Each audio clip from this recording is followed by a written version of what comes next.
Amici di Comicus, ciao a tutti, siamo qui in compagnia di un grande autore, Brian Michael Bendis. Hello Brian. Hello, we're talking in a very loud convention, so we're gonna talk as loudly as we can to make sure we get recorded. Yeah, unfortunately the noise is very, Anyway, we will try to discuss it, try to our friends to understand what we are saying. Okay, so welcome to Milan. I don't know if this is the first time for you here. It's my first time in Milan. It's not my first time in Italy. I've been here a couple of times. I was at Lucca and I've been to Rome, but this beautiful part I've never been to.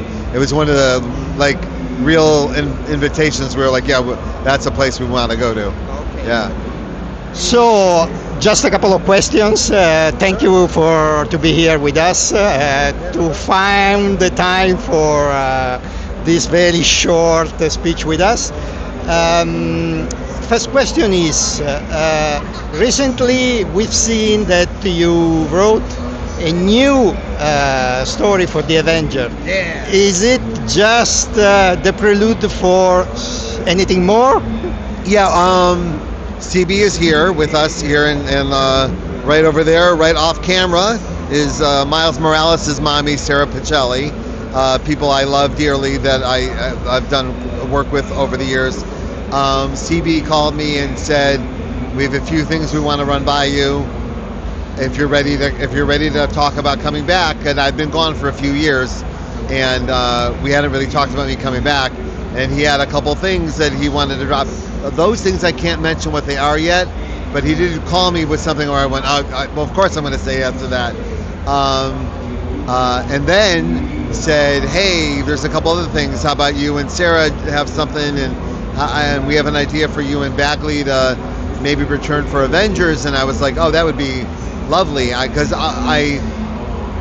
when I left, I didn't leave because of these people. I wanted to try other things, but working with Sarah and Mark has been one of the great joys of my life. So Mark and I, behind the scenes, just wrapped up our work on Avengers 800.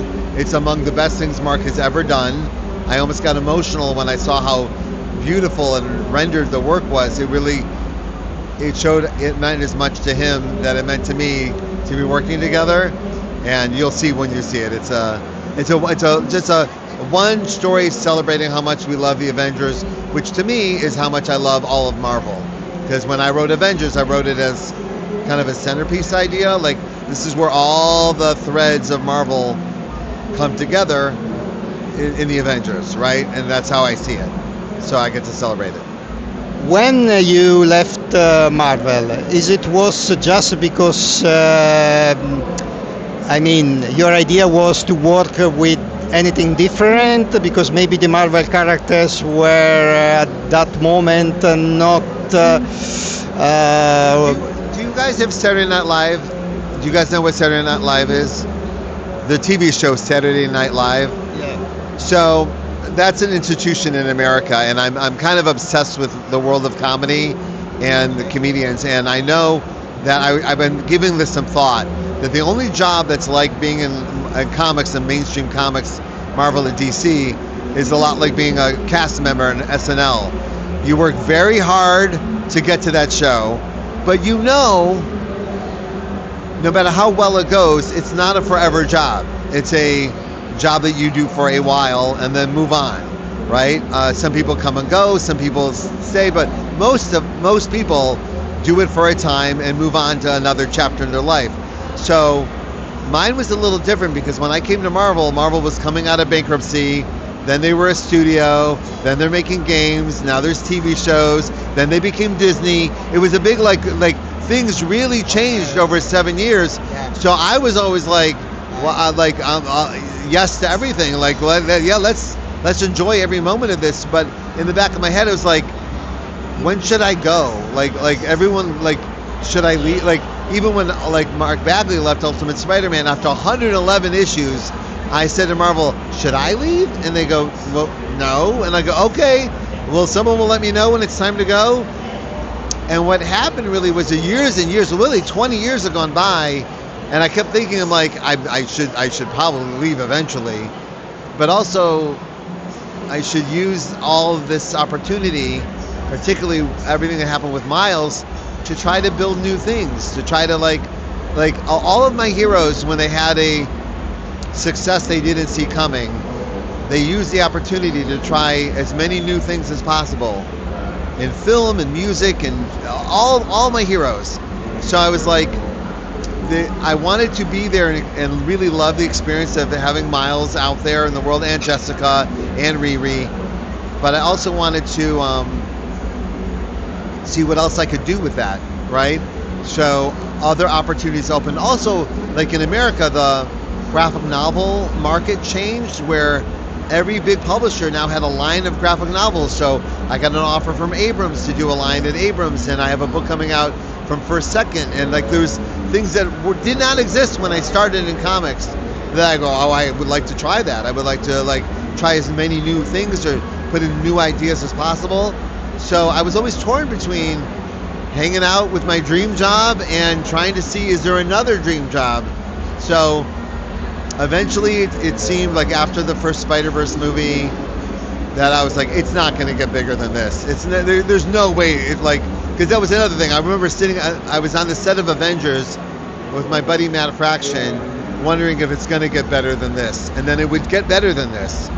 And then at Miles, I went, once Miles wins an Oscar, that's got to be it. That's got to be like the top. So I'm like, let's get off stage. I know it's a long answer, but it was a long decision. And so I was going to, me and my wife were like, let's set up a creator-owned company that and start making new stuff, because that was the one thing I thought I had not done enough of, is enough new creator-owned stuff. And then DC called, they heard I was leaving, and then they made an offer that I could not refuse, and said, and we'll host your company. I'm like, well, and then I'll also realize that a lot of my heroes in the 80s, Walt Simonson, John Byrne, George Perez, they all left Marvel and went to DC for a while. I'm like, I think I have to too. I think I'm like built that way. So I went and did it, had a great time. Got to work with a new list of heroes. I got to do Legion of Superheroes with Ryan Sook, one of my favorite artists of all time. And then, but the whole time doing new stuff, creator-owned stuff. And then after that time was over, we got Amazon came to us, and like we got to build new stuff. And then we settled at Dark Horse and have a real nice situation going on with them, which is include other media. Couldn't have landed better. What I'm doing now is what I wanted to do when I first left Marvel, and it's all happening the way we want it to happen. And then CB called and dropped something in my lap I couldn't say no to. So I'm going to try to balance it a little better. Like I'm doing a few things at Marvel, but it's going to be a lot of new stuff too. You mentioned the very big authors like Walter Simonson, John Byrne. I suppose that you never had the possibility to work with them.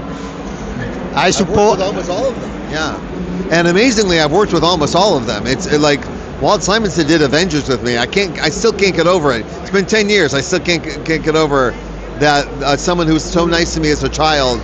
Like I met Walt Simonson when I was 12 years old, and he made it where there was no way I wasn't going to be in comics. He was so nice to me. And then when I grew up, he made some comics with me. I couldn't believe it. Almost every hero of mine who's with us still has honored me with some collaboration. I can't believe it. Just a very short question. When you arrived in Marvel, recently Paul Jenkins said that he recommended you to Marvel. Is it true? Recommended me to? That Paul Jenkins said in a recent interview that he recommended you. What name? Paul Jenkins. Paul Jenkins. No, it was. I love Paul and he's a friend, but David Mack, one of my best friends in the universe, and someone I work with very closely and drive to conventions with.